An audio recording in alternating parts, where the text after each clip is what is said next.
So here's the first rule. The first rule is if you want to have a fast frequency in life, the first thing that you've got to do is you've got to define results. One of the biggest mistakes or one of the biggest reasons people don't have a fast frequency is they don't even know what they want in life. They don't know what they want in their careers. They don't know what they want in their marriages. They've come to just kind of exist. They just go through the motions. As you decide, here's what I want. I want to make this much money. I want to have this type of relationship with my spouse. I want my relationship with my children to be like this. If you define that in advance, what's the one thing then you can always count on if you haven't defined what the result is? If it's defined, what can you always do? Yeah, you can always look at where you're at and determine, am I where I want to be? One of the biggest reasons people have slow frequencies is they don't know where they even want to be. So they just kind of coast through life and they make decisions way slower. They grow way slower than if they had some result that they were looking for. The second reason, or the second rule of having a fast frequency is to eliminate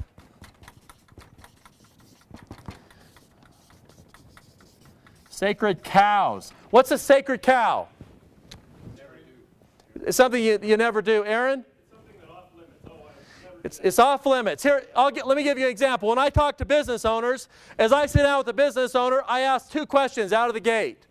Okay, one of the two questions, often what I'll ask them is, first question, what's working? What do you think is not working in your business? Why is your business struggling? Most often they will tell me, well, we're not good at sales and we don't know how to do our marketing very well. We have a hard time bringing new customers in and we struggle with this. They've got their list. They know what it is. The next question that I ask is, what parts of your business do you feel like you're just clicking on all cylinders? You don't need to look at it. You don't need to change it. Where are you doing great? Usually they come back with another list. Well, our employees are really happy. They're very productive. They love working here. We've got great morale. We have no issues at all with employees. Of the two areas, the things that they know aren't working and that they're dealing with, and the stuff that they say, this is untouchable, I don't want to address this. I don't want to look at this area. I'm fine here. I'm comfortable here. Which of the two do you suppose is most often the big problem? The areas they don't think they want to look at. Most often that's where the problem lies. Okay? So in life, that's where most of our problems lie. It's the stuff we don't see. It's the things we don't want to look at. When someone comes in and says, listen, I've got an anger issue. That's my problem. I just need to deal with my anger issue. What I know is, probably you have a little bit of an issue with anger, but that's not your big problem. Because you already know about that. You see that. You're dealing with it however you're dealing with it. Number 3, if something's not working for you, test new things. Look at other options. Say, how else could I do this? If it's not working for me, how I respond with my wife. The way through it is to say, I wonder if this time, what if I yell and scream with her for a while? I wonder if that will work better than walking away. Might that be something I could try? See how it works. Sure, I could. And it's either going to work better, it's not going to work better, and if it doesn't work better, then I can look at some other option. What if I stay really calm and we have a logical discussion about it? How's that going to work? What if I did this? What if I did this? How many different ways is there to respond to that situation? Millions. Yeah, millions. Probably 10,000 at least, like Thomas Edison had. And even if I'm going through them saying, oh, that didn't work, that didn't work, that didn't work, that didn't work. Do you know people that live life like that, though? You know people that just they change fast. How do they end up doing in life? Have you noticed that they're successful? They have good businesses. They make lots of money. They have great careers. Their relationships are strong. Are they rocky at times? Yeah, this is not a solution to solve problems so you never have any conflict, you never have any issues. It's simply, most people, from my experience, they take 20 years or 10 years to get someplace that they could get in 1 year because they just do it so slow. Most older people say, most of them, a much higher rate of them are great at relationships than really young people.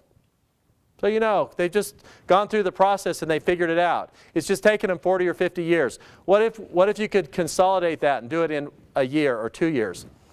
Test new things. If something's not working, just do something else. Try something else. Worst case is you find something else that doesn't work. And you move on, and then you find something else that doesn't work. You find something else that doesn't work. Number 4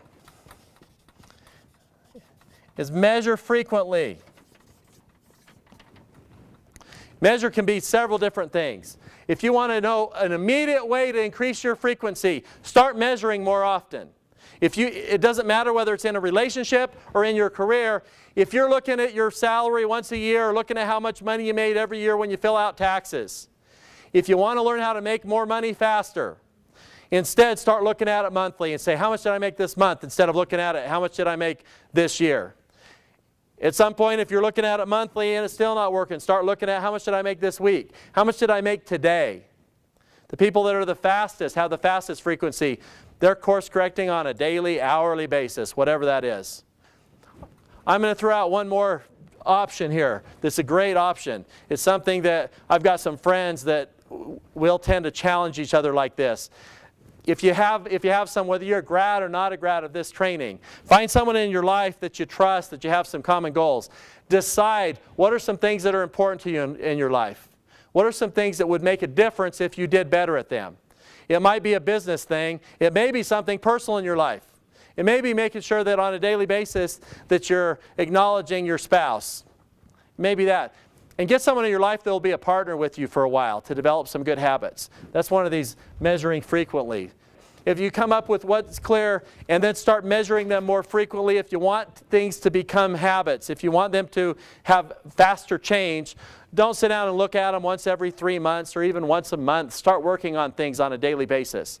Pick one thing, the thing that you thought of earlier today. If you picked your one moldy peanut that you want to work on, do something about it tomorrow. Do something about it the next day. And if you start doing that over the next 24 hours, that's what will create long-term change.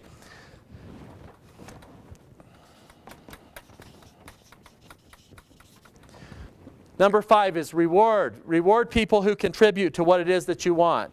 Reward behaviors, reward personal contributions from people outside of yourself.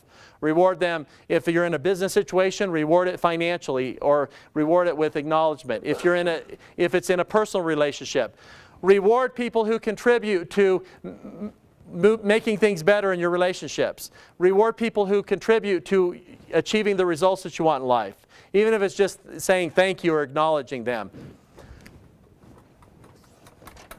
Number 6 is learn from others. If you want to dramatically improve your frequency in life, learn from other people.